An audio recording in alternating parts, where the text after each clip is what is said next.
নেহারি শুধুই একটি মজাদার খাবার নাকি সত্যিই ক্যালসিয়ামের হিডেন সোর্স? অনেকে বলে এটা শরীরের জন্য খুব উপকারী, আবার অনেকে বলে অতিরিক্ত খেলে ক্ষতিও হতে পারে। তাহলে আসল সত্যটা কি? আজ আমরা জানবো নেহারির ইতিহাস, নিউট্রিশন এবং হেলথ ইম্প্যাক্ট সম্পর্কে।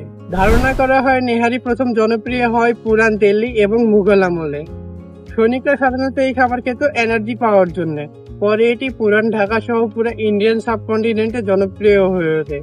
নেহারিতে ব্যবহার করা হয় বিফ স্টেক, মেরু, বোন, পায়া এর পোষণ। এই অংশগুলোতে কোলাজেন আর বোন মেরু বেশি থাকে, যা গ্রেভিকে ক্রিমি এবং জিলাটিনাস টেক্সচার দেয়। তাহলে প্রশ্ন হলো, নেহারিতে কি সত্যিই ক্যালসিয়াম থাকে? উত্তর হলো হ্যাঁ, কিছুটা থাকে। কারণ দীর্ঘ সময় হাড় এবং বোন মেরু রান্না করার ফলে কিছুটা মিনারেল ব্রথে চলে আসে।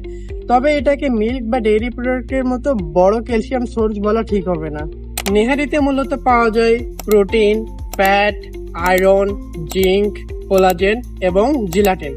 তবে নেহারি প্রতিদিন খাবার মতো খাবার না, কারণ এতে অতিরিক্ত পরিমাণে স্যাচুরেটেড ফ্যাট, অয়েল এবং সোডিয়াম অনেক বেশি থাকতে পারে।